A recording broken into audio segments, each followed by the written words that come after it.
글쎄요. 여러 가지 전국 현안에 대한 논의는 이루어지겠죠. 네. 뭐 이러한 부분도 다시금 뭐 여사와 관련된 이야기가 논의될 수도 있는데요. 저는 이제 뭐 그런 논의도 뭐 충분히 뭐 의료개혁 문제라든지 우리 최근에 굴러가고 있는 이슈에 대한 논의도 필요한데요. 저는 요새 조금 당이 안타까운 것은 네. 어제가 서해 공무원 피살 4주기였어요. 예. 근데 당에서 논평 하나가 안 나오더라고요.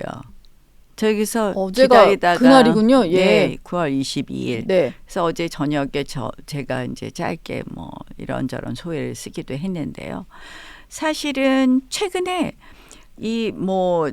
그렇잖아요. 저희의 정체성이라든지 이러한 부분에 대해서 우리 지도부나 당의 어떤 목소리가 너무 안 나오는 것 같아요. 네. 실질적으로 지금 서해 공무원 피살 사건 같은 건 결국 문재인 정권이 사실은 북한 쳐다보는 그 굴종 외교를 하기 위해서 유엔 가서 연설하는 거 앞두고 일부러 이 조작한 거 아닙니까?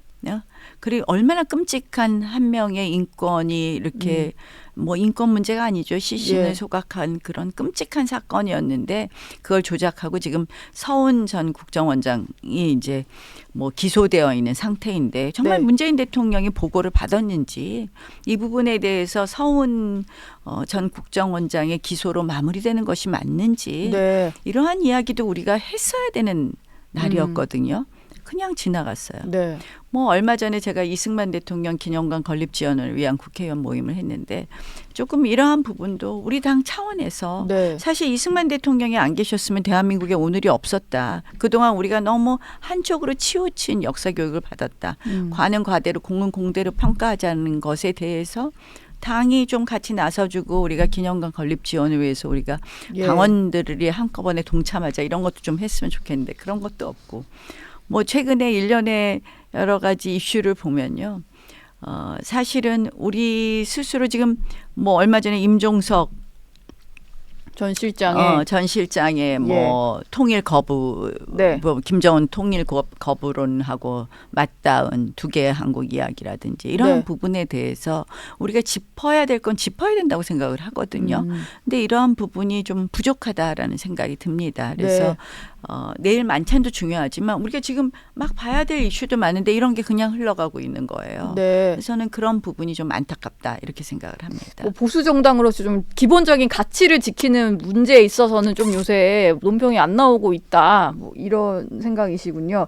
임종석 전 실장 얘기가 나왔으니까 좀 더 여쭤보고 싶은데 일단 후폭풍이 좀 거센 상황이고 야권 내에서도 이건 조금 뭐 김대중 대통령이었으면 하지 않았을 얘기다. 이런 반응도 좀 나오는 것 같아요.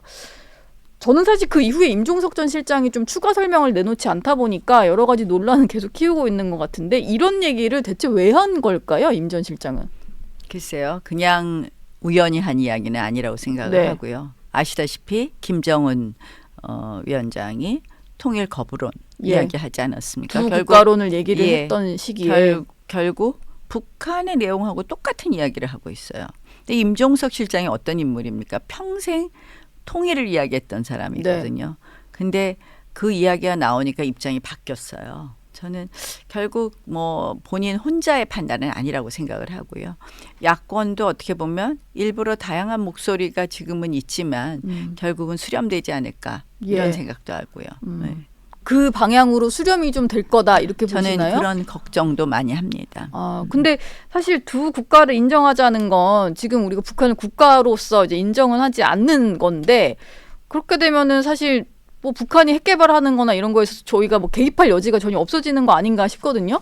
뭐 그걸 위한 좀 밑자락인 걸까요? 뭐 북한의 그러니까 사실상 핵 보유국으로 인정하는 부분뿐만 아니라 지금 뭐 임종석 전 실장의 발언을 보면 아주 뭐 굉장히 대한민국 국민들로서는 분노할 수밖에 없는 발언들이었어요. 뭐 대한민국 헌법의 영토 조항을 수정하자라는 이야기도 했었거든요.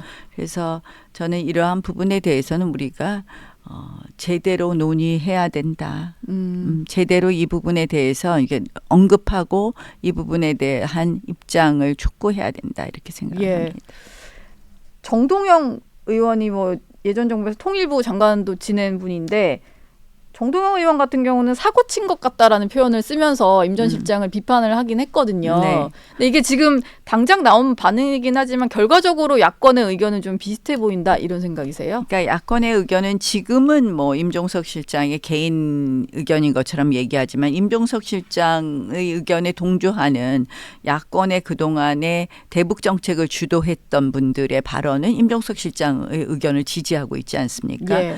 그렇기 때문에 실질적으로 지금은 다른 의견이 있는 것 같지만 여기에 대해서 저는 수렴할 수도 있다. 이렇게 보고 있습니다. 예.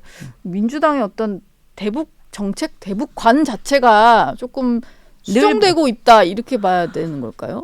민주당의 대북과는 결국은 기본적으로는 전 친북이라고 생각을 합니다. 네. 아시다시피 뭐 우리가 지난 문재인 정권 5년도 그랬었고요. 예. 뭐 이제 서해 공무원 비살 사건뿐만 아니라 뭐 강제 북송 사건도 있었고 뭐 그런 것을 떠나서 기본적인 이념 자체가 그래 왔던 것은 네. 우리가 묵도해 왔고요. 결국은 최근에 북한의 입장이 바뀌었기 때문에 예. 그리로 수렴할 수 있다 이렇게 보는 거죠.